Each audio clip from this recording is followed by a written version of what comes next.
O choro de uma criança cortou o silêncio da tarde, vindo do brejo, onde o perigo aguardava em silêncio. E quando Helena chegou lá, o que encontrou não era apenas um menino à beira da morte, mas a ameaça mortal de 2 onças famintas. O que ela faria para salvar aquela vida, enquanto sua própria já estava em risco? Antes de continuar essa história, já se inscreve no canal para não perder as próximas. E comenta aí de onde você está ouvindo essa história agora. Aprendi isso nos primeiros dias, depois que Rodrigo morreu. Aprendi que o silêncio tem textura, tem cheiro, tem peso. Ele pousa sobre os ombros como um casaco úmido que nunca seca. E você carrega aquilo por onde vai, sem conseguir tirá-lo, sem conseguir se acostumar com o fardo. O silêncio do luto não é vazio, é cheio demais, cheio de tudo o que ele deveria estar dizendo, fazendo, respirando, cheio da forma do seu corpo no lado dele da cama, cheio do som que os seus passos fariam se ele ainda cruzasse o corredor. 6 meses, isso é o que eu tinha naquela manhã de outubro. 6 meses desde o acidente, palavra que eu usava porque as outras palavras, as verdadeiras, ainda me sufocavam quando eu tentava dizê-las em voz alta. 6 meses desde que os homens de Manuel Rocha decidiram que Rodrigo Soares tinha se tornado grande demais, barulhento demais, inconveniente demais para continuar vivo. 6 meses desde que eu aprendi que em Vila Esperança, o que não tem esperança nenhuma é a justiça. Eu estava dobrando as roupas dele naquela manhã. Não sei por que ainda não tinha conseguido guardá-las. Talvez porque guardar fosse uma forma de admitir. Talvez porque cada vez que eu abria a gaveta e via a camiseta azul de flanela que ele usava nas noites frias, ou o cinto de couro gasto que ele pendurava no prego da porta, eu sentisse por um segundo, apenas um segundo, brevíssimo e cruel, que ele poderia aparecer. Que a noite anterior tinha sido apenas um pesadelo comprido, que ele ia entrar pela porta dos fundos com as botas enlameadas, me dando aquele sorriso torto que ele tinha quando sabia que eu estava brava com ele por não tirar os sapatos antes de entrar. Mas ele não entrava. E o segundo passava, e o peso voltava, dobrado. O bebê chutou forte enquanto eu segurava a camiseta. Eu parei. Levei a mão à barriga com aquele movimento automático que as grávidas fazem, como se o toque pudesse comunicar alguma coisa, como se eu pudesse dizer ao meu filho através da palma da mão: eu estou aqui, nós vamos ficar bem. Mas eu não sabia se acreditava nisso. Rodrigo não ia estar presente no nascimento. Rodrigo não ia segurar a mão do filho. Não ia ensinar a ele como se amarra uma bota, como se planta milho no tempo certo, como se olha nos olhos de um homem poderoso sem baixar a cabeça. Quem ia ensinar isso? Eu olhei para a janela aberta.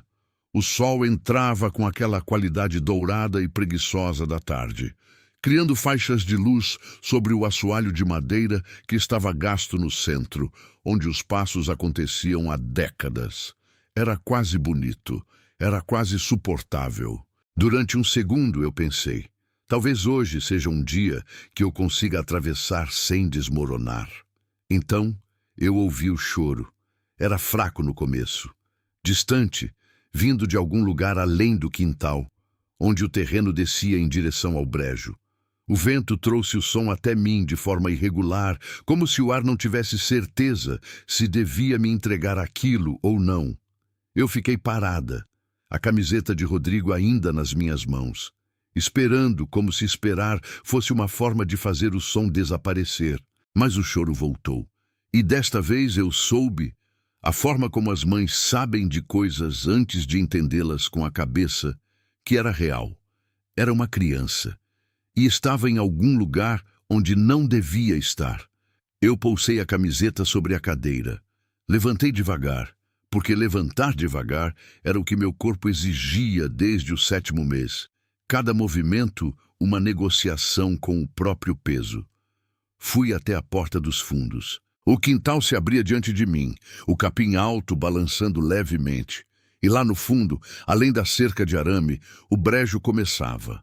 aquela faixa de terra encharcada que separava as propriedades e que os moradores de Vila Esperança evitavam sem precisar explicar por quê.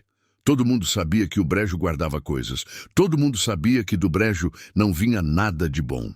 O choro veio de novo, mais claro agora, mais desesperado. Eu desci os degraus da varanda. O sol batia forte nas costas. Eu deveria ter voltado. Deveria ter pegado o telefone e ligado para alguém, para Dona Cecília, a vizinha, para o Padre Antônio, para qualquer um. Deveria ter feito qualquer coisa que não fosse caminhar sozinha, grávida de quase 9 meses, em direção ao brejo, onde o choro de uma criança que eu não conhecia me puxava como um anzol enfiado sob a pele. Mas eu fui, porque Rodrigo sempre disse que a covardia é uma escolha, e que quando a vida coloca diante de você uma criança em perigo, você não tem o direito de fingir que não ouviu, porque lá no fundo, debaixo de todo o luto e do medo e do cansaço, ainda havia alguma coisa que ele tinha deixado em mim. Alguma coisa que se recusava a morrer junto com ele. O capim arranhava as minhas pernas. O terreno ficava mais macio a cada passo, a terra cedendo levemente sob o meu peso, úmida e escura. Eu caminhava devagar, uma mão sobre a barriga, os olhos fixos à frente. O bebê estava quieto agora, como se ele também estivesse prestando atenção, como se ele também soubesse. Quando cheguei à cerca, o que eu vi me fez parar tão abruptamente que tropecei no meu próprio pé e precisei me agarrar ao arame para não cair. Um menino, deitado à beira d'água, com os braços e os tornozelos amarrados com cordas finas de sisal, o rosto sujo de lama e lágrimas, a boca aberta num choro que já mal tinha força. Devia ter uns 10, 11 anos. Estava vivo, estava aterrorizado. E a 3 metros dele, imóvel como uma estátua esculpida em músculo e predação, uma onça pintada cravava os olhos no menino com aquela paciência que só os predadores têm. A paciência de quem sabe que o tempo trabalha para ele. O mundo parou. Dentro do meu peito, o coração batia tão forte que eu conseguia sentir a pulsação até na ponta dos dedos. Eu não respirei por um tempo que não sei medir. A onça não tinha me visto ainda. Ou talvez tivesse me visto e ainda estivesse decidindo o que fazer com essa informação. Seus olhos dourados não saíam do menino. A cauda se movia lentamente, de um lado para o outro, com aquela cadência hipnótica. Eu pensei em Rodrigo. Não sei por que a primeira coisa que me veio foi a imagem dele. Não uma imagem específica, mas a sensação dele. A qualidade da presença dele, que era sempre maior do que o espaço que ele ocupava. Rodrigo não era um homem grande. Era médio, magro até, com mãos que eram maiores do que o resto do corpo e uma voz que tinha textura de madeira. Mas quando ele entrava num ambiente, o ambiente mudava. Havia algo nele que os predadores reconheciam, não como ameaça, mas como igualdade, como alguém que também não tinha intenção de recuar. Para enfrentar o medo, ele me disse uma vez: "Você não precisa não ter medo. Você só precisa continuar andando mesmo tendo." Eu olhei para o menino, olhei para a onça, olhei para as minhas mãos que tremiam e continuei andando. Existe o medo que a gente conhece, o medo de errar, de perder, de decepção, de rejeição, de dor. São medos que têm forma humana, que cabem dentro da lógica. E existe outro tipo, o medo que é completamente anterior a qualquer pensamento, que habita uma camada mais funda do ser, um lugar onde ainda somos animais que precisam sobreviver.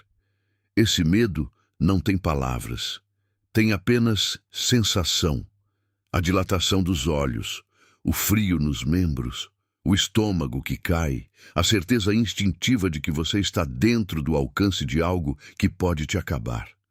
Foi isso que senti quando coloquei o pé na lama do brejo e a onça virou a cabeça para mim.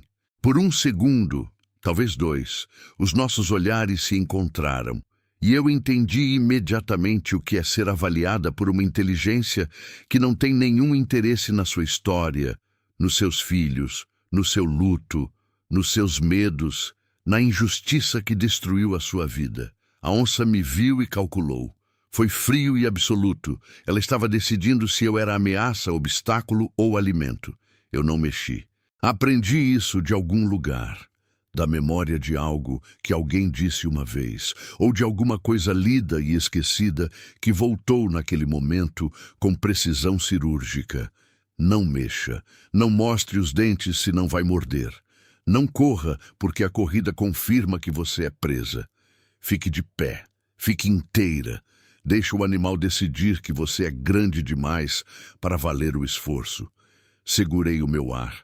O bebê ficou quieto dentro de mim, quieto de uma forma diferente da quietude do sono, uma quietude tensa, atenta, como se ele estivesse sentindo a adrenalina que inundava o meu sangue e soubesse que agora era a hora de não fazer movimento desnecessário. Eu pensei que era impossível, que bebês não têm essa consciência. Mas então lembrei que eu também achava impossível estar naquele brejo, naquela situação, e aqui estava. A onça desviou os olhos, voltou o olhar para o menino. Eu exalei, silenciosamente, com um controle que não sabia que possuía, e dei outro passo. A lama era espessa, pesada. Ela sugava o meu calçado a cada vez que eu levantava o pé, fazendo um som úmido e baixo que eu rezava que a onça não pudesse diferenciar do movimento normal do brejo. O capim aquático tocava as minhas canelas. A água escura e parada refletia o céu alaranjado do fim de tarde. O menino me viu. Eu vi o exato momento em que ele me viu, porque os olhos dele mudaram.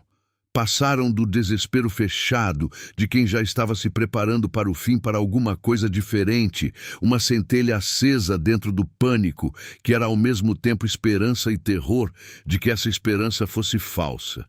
Eu levei o indicador aos lábios. Ele entendeu. Fechou a boca. As lágrimas continuaram descendo, silenciosas. Uns 8 metros entre mim e ele. A onça a 3 metros dele, de lado agora, mas com as orelhas deitadas, o que eu não sabia se era bom ou ruim. Eu nunca tinha estado tão perto de uma onça na vida.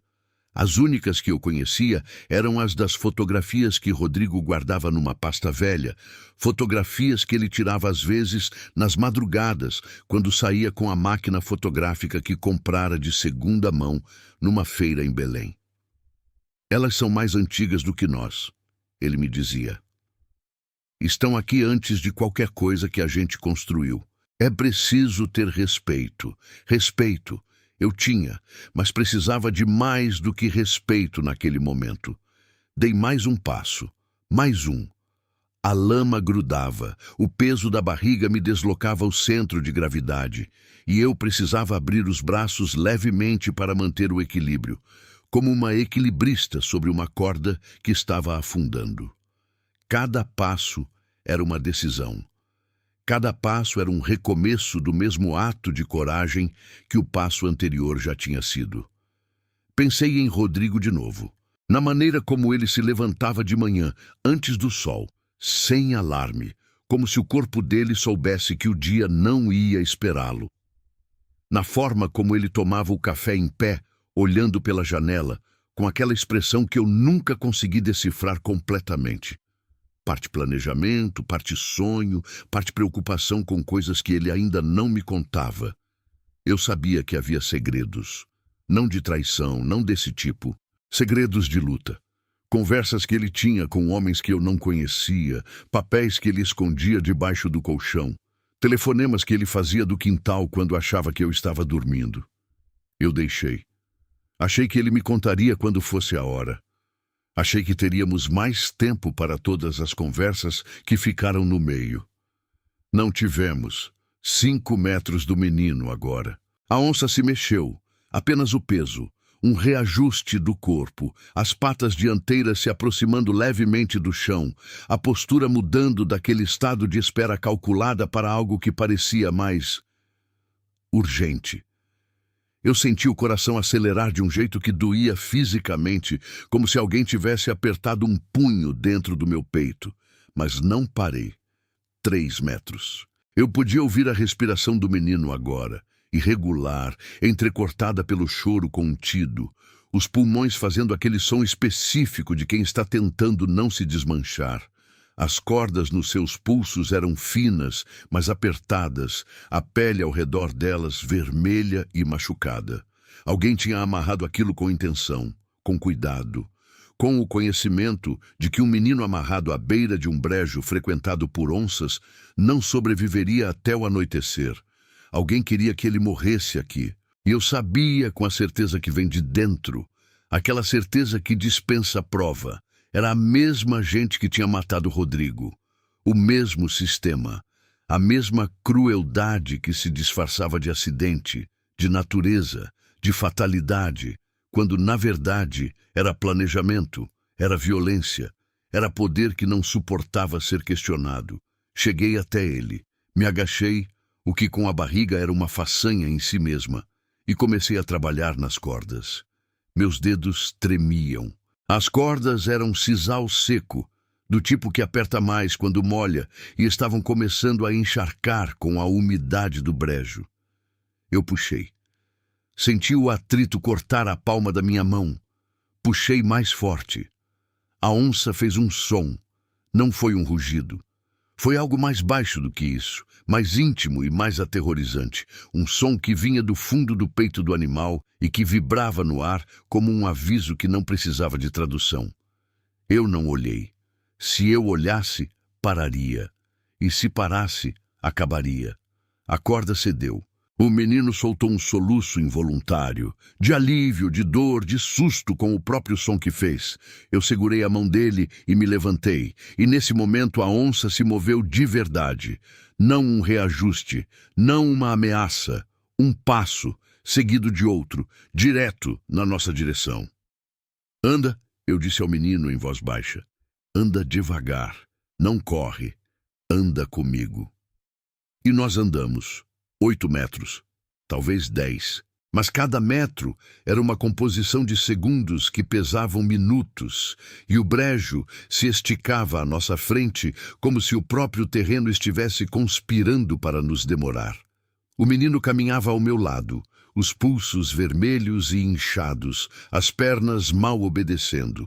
Ele estava amarrado há tempo suficiente para que a circulação tivesse sofrido, e eu podia ver que cada passo lhe custava. Mas ele não parava. Olhava para mim de vez em quando com aqueles olhos escuros e fundos de criança, que passou por coisas que não devia. E quando eu devolvia o olhar sem desviar, ele respirava fundo e continuava. A onça nos seguia, não em corrida. Isso era o que me enlouquecia. Ela não tinha pressa. Andava atrás de nós com aquele passo fluido e pesado dos felinos grandes, as patas afundando levemente na lama, sem fazer o esforço que nós fazíamos, o corpo todo ondulando numa coordenação que parecia impossível para algo daquele tamanho. Eu ouvia as patas, um som baixo e rítmico molhado, quase musical se não fosse pelo terror que acompanhava. Eu não olhava para trás. Isso eu sabia. Olhar para trás é um gesto de presa. É a confirmação de que você está fugindo, de que você reconhece a assimetria de poder, de que no fundo você sabe que não vai ganhar. Eu precisava que o meu corpo acreditasse que estava simplesmente andando, que eu tinha todo o direito de estar naquele brejo, que eu era grande o suficiente para que atacar não valesse a pena. Era uma mentira que eu precisava contar com cada músculo, com cada passo deliberado, com cada respiração calculada. O bebê começou a se mexer de novo.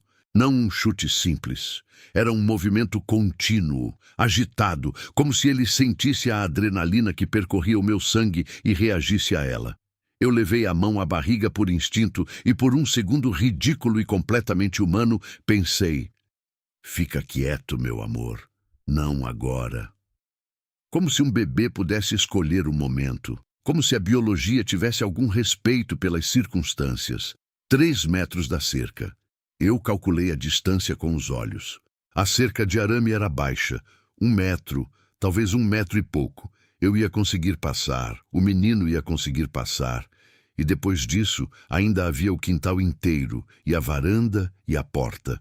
Uma eternidade de espaço aberto. A onça acelerou o passo atrás de nós. Eu ouvi a diferença. Um som mais urgente, as patas batendo com mais decisão na lama, e soube que o animal tinha tomado uma decisão. A janela de tolerância tinha fechado. Estávamos dentro do raio de ataque.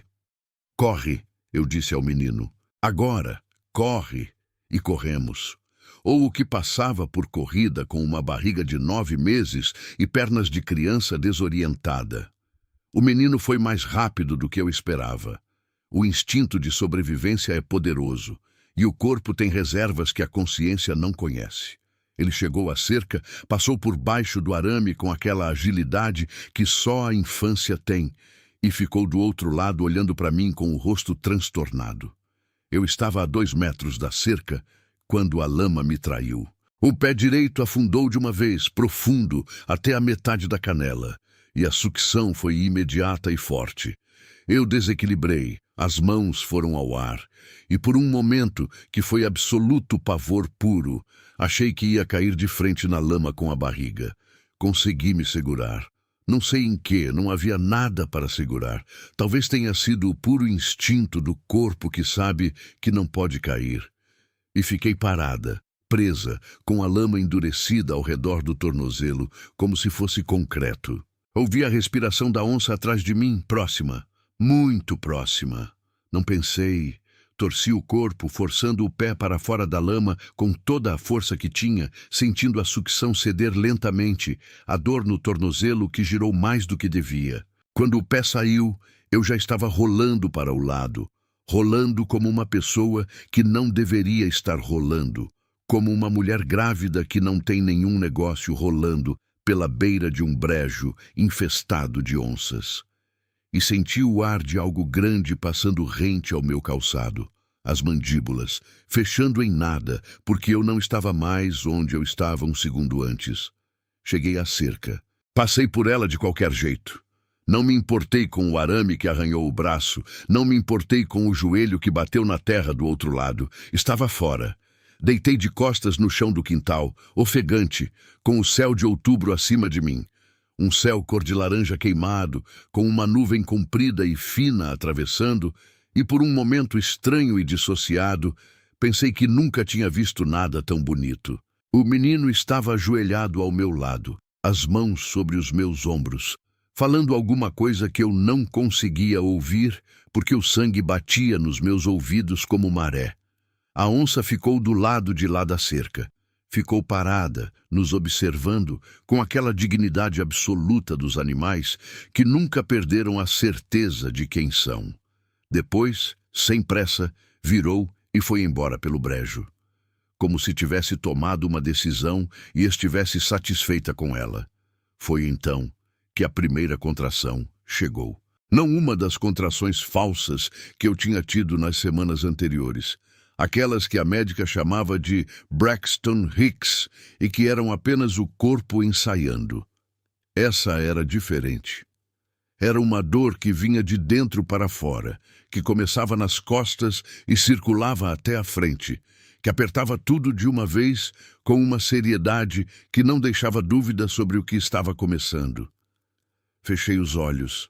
Respirei pela boca como me ensinaram. Quando os abri, o menino estava olhando para mim, o rosto a centímetros do meu, os olhos escuros, cheios de uma maturidade que não devia estar lá. Como é o seu nome? Eu perguntei, porque precisava de algo concreto para me segurar. Porque precisava ouvir uma voz que não fosse a minha. Ele respondeu. E no segundo em que ouvi o nome, soube que aquela tarde não era apenas sobre sobrevivência. Era sobre algo muito maior do que eu. Era sobre o mesmo nó que havia matado Rodrigo, que havia amarrado aquele menino no brejo, que havia tecido a Vila Esperança num silêncio comprado a preço de sangue. Era o começo de uma coisa que eu não havia escolhido, mas que havia encontrado. Da mesma forma que a água encontra o caminho pelo rochedo, não por força, mas por inevitabilidade. Gabriel, ele disse. e eu soube que o meu luto havia acabado de mudar de forma. Gabriel me contou enquanto eu tentava me sentar, enquanto a segunda contração demorava a chegar, e eu usava esse intervalo para respirar e pensar. Me contou com a voz de quem já passou tempo demais guardando coisas pesadas demais para o tamanho do seu peito. Com a objetividade brutal das crianças que aprendem cedo que o mundo não tem paciência para o seu horror, que é melhor falar rápido, com clareza, sem enfeite, antes que alguém mude de assunto ou decida que você está exagerando. João Souza era o nome do pai de Gabriel, trabalhador rural, meeiro numa das fazendas de Manuel Rocha há 12 anos. Homem honesto, me disse Gabriel, com aquele orgulho simples e devastador dos filhos que perderam o pai e ainda estão aprendendo a dimensão do que perderam. Honesto, trabalhador, cuidadoso, e João Souza havia cometido o mesmo crime que Rodrigo havia cometido, havia falado. Havia levado às autoridades uma lista, números, nomes, datas, irregularidades que ele havia documentado ao longo dos anos com a paciência de quem sabia que um dia aquilo ia servir para alguma coisa. A lista nunca chegou às autoridades. João Souza apareceu num rio, 3 semanas depois de entregar o documento a um homem que disse ser da Polícia Federal e que Gabriel suspeitava agora. Não era nada disso. Disseram que era afogamento. Disseram que ele provavelmente havia bebido. João Souza não bebia. Gabriel me disse isso com a firmeza de quem repetiu a frase tantas vezes que ela já tinha virado pedra. Meu pai não bebia. Nunca na vida. Eu ouvi tudo aquilo deitada no meu quintal com o céu escurecendo acima de nós e o capim alto ao redor, e senti alguma coisa se reorganizar dentro de mim. Não era raiva, era mais profundo do que raiva. Era reconhecimento.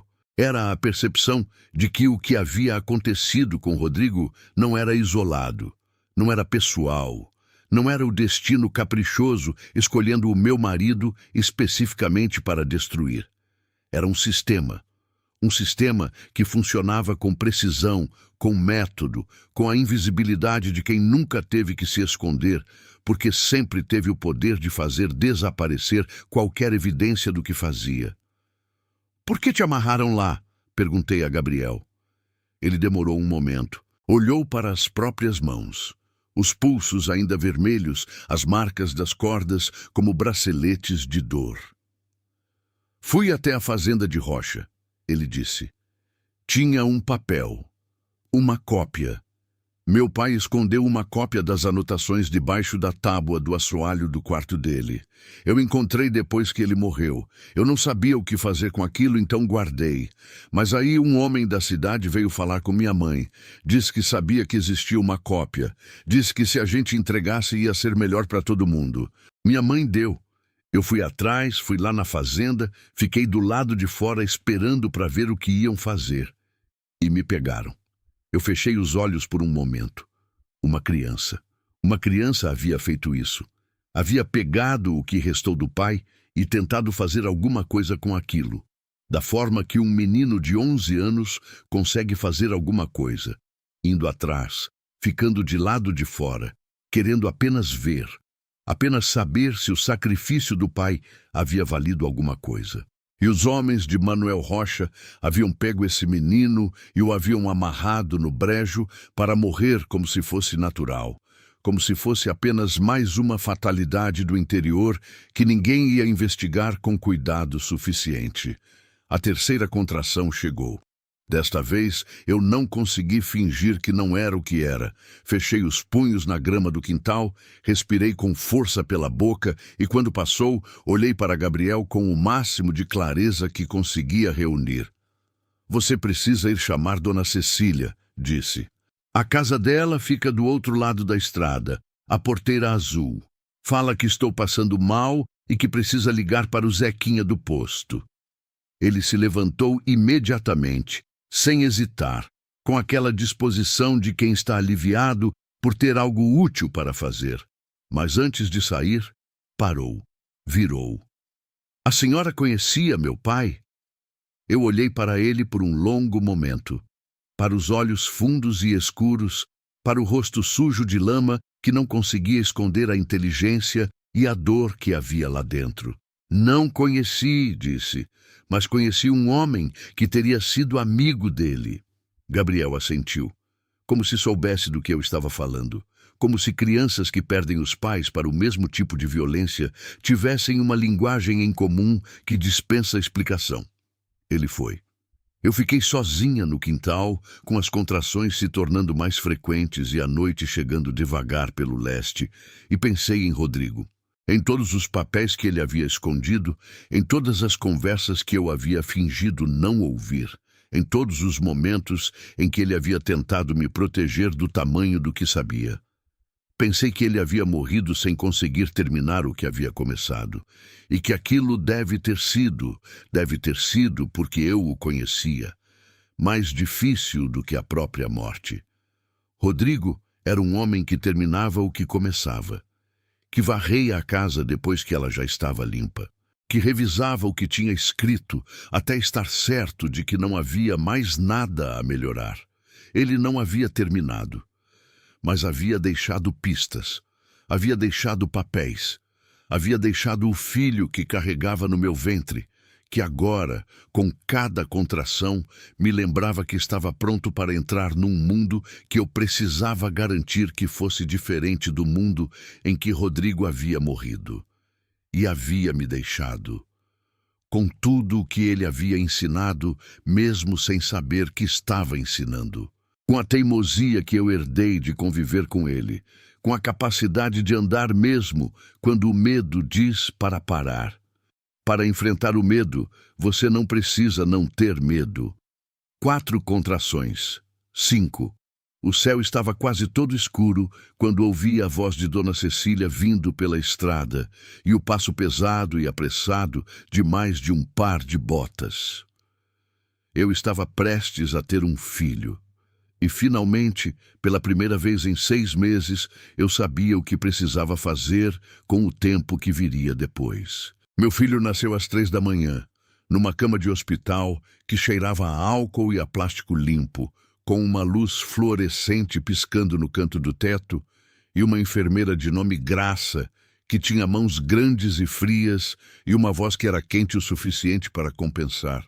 Não foi como eu havia imaginado. Havia imaginado, nos meses em que ainda havia espaço mental para imaginar, que Rodrigo estaria lá, que seguraria a minha mão, que diria alguma coisa em voz baixa no meu ouvido, alguma daquelas frases que ele tinha, não inspiradas, não construídas para impressionar, mas exatas, precisas, o tipo de coisa que você ouve e pensa.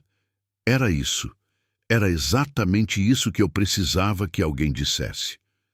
Mas ele não estava, e a mão que eu segurei foi a da Dona Cecília, que havia chegado comigo no hospital e ficado durante as 8 horas de trabalho de parto com a solidez silenciosa das mulheres que viram muita coisa e sabem que nem tudo precisa ser comentado. Quando colocaram o bebê na minha barriga pela primeira vez, vermelho e furioso e absolutamente perfeito, com uma expressão de protesto que me lembrou imediatamente Rodrigo discutindo sobre algo em que acreditava, eu não chorei de tristeza. Chorei de outra coisa, uma mistura sem nome, algo que cabia entre o luto e a gratidão, entre a perda e a continuidade, entre o fim de uma coisa e o começo inegável de outra. Como vai chamar? A Graça perguntou, enquanto embrulhava o bebê. Eu já sabia. Havia sabido durante semanas, mas havia guardado o nome dentro de mim, como se dizê-lo em voz alta fosse torná-lo real antes da hora. Lucas, eu disse. Lucas Rodrigo Soares. O nome do pai dentro do nome do filho, não como peso, não como obrigação, mas como fio, como continuidade. Como a forma mais honesta que eu conhecia de dizer, você existiu. O que você foi, importou. E alguma coisa de você continua. Nos dias que se seguiram, muita coisa aconteceu de uma vez. A Polícia Federal, A real, desta vez, chegou em Vila Esperança 2 semanas depois que eu dei meu depoimento num escritório em Belém, que cheirava a café ruim e tinha uma janela com vista para um estacionamento. Contei tudo o que sabia sobre Rodrigo, sobre os papéis, sobre as conversas que havia fingido não ouvir. Contei sobre Gabriel, sobre o que ele me havia dito no quintal, com os pulsos marcados pelas cordas. Contei sobre João Souza e a lista que havia desaparecido antes de chegar a qualquer autoridade legítima. Um agente chamado Lucas, coincidência que me fez sorrir de uma forma estranha, me disse que o caso estava em andamento há mais tempo do que eu sabia, que havia outras vítimas, que havia outras famílias com histórias que eram variações da mesma história, que Manuel Rocha havia construído ao longo de décadas uma estrutura de silêncio tão eficiente que havia se tornado quase invisível, porque as pessoas que poderiam falar simplesmente paravam de existir antes de conseguir. Seu marido estava nos ajudando. O agente me disse devagar, com o cuidado de quem sabe o peso do que está entregando. Ele era uma fonte. Havia documentado irregularidades ao longo de anos. Sem o que ele reuniu, nós não teríamos o que temos agora. Eu fiquei olhando para aquele homem por um tempo que provavelmente pareceu estranho para ele. Rodrigo sabia. Havia sabido durante anos. E não havia me contado por que queria me proteger, ou porque achava que eu não estava pronta, ou porque havia nele aquela crença masculina e equivocada de que certas coisas são fardos para se carregar sozinho. E ele havia morrido carregando aquilo sozinho, achando que me protegia, sem saber que a única coisa que me teria preparado para a sua morte seria saber que a sua vida tinha o peso que eu sempre suspeitei que tinha. Obrigada, eu disse ao agente. Não era gratidão pela informação. Era algo que eu estava dizendo ao Rodrigo, em diferido, através de qualquer intermediário que o universo houvesse colocado ali naquele momento. Gabriel foi encaminhado a um familiar em Santarém enquanto o caso se resolvia. Antes de ir, veio me ver no hospital. Uma visita curta, formal como crianças são quando estão tentando ser sérias, com uma camiseta nova que alguém havia comprado para ele e o cabelo penteado de lado, com aquele excesso de cuidado que revela que alguém o havia penteado, não ele mesmo. Ficou na entrada do quarto, olhando para o Lucas que dormia no berço ao lado da cama. Ele parece bravo, Gabriel disse. Parece com o pai, eu respondi. Gabriel assentiu com a solenidade de quem entende perfeitamente o que isso significa. Depois me olhou. A senhora vai continuar? Ele perguntou. E eu soube o que ele estava perguntando. Não estava perguntando sobre a minha saúde, sobre os próximos meses, sobre como eu ia sobreviver sozinha com um recém-nascido numa cidade pequena onde o fazendeiro mais poderoso estava prestes a ser indiciado e onde as consequências disso ainda eram imprevisíveis. Estava perguntando sobre a luta. Estava perguntando se eu ia desistir agora que havia dado o depoimento, agora que havia entregado o que sabia e poderia considerar a minha parte cumprida. Eu pensei antes de responder. Pensei no que a coragem realmente é. Não o gesto grande, não o momento cinematográfico de jogar tudo para o alto e avançar sem medo. A coragem é acordar de manhã sabendo que o dia vai ser difícil, e acordar de manhã assim mesmo. É dar o próximo passo, quando o medo diz que o próximo passo não é seguro. É continuar mesmo quando continuar é a coisa mais exaustiva que você já fez na vida. Vou continuar, eu disse. E enquanto dizia, soube que era verdade. Não da forma em que as verdades são fáceis, mas da forma em que as verdades são necessárias. Soube que continuaria não porque sou heroína, não porque sou corajosa, no sentido em que a palavra aparece nos filmes e nos livros, mas porque havia um menino dormindo em berço ao meu lado que ia um dia me perguntar quem era o pai dele, e eu precisava ter uma resposta que fosse inteira, que não tivesse buracos de vergonha, que eu pudesse olhar nos olhos de Lucas enquanto contava.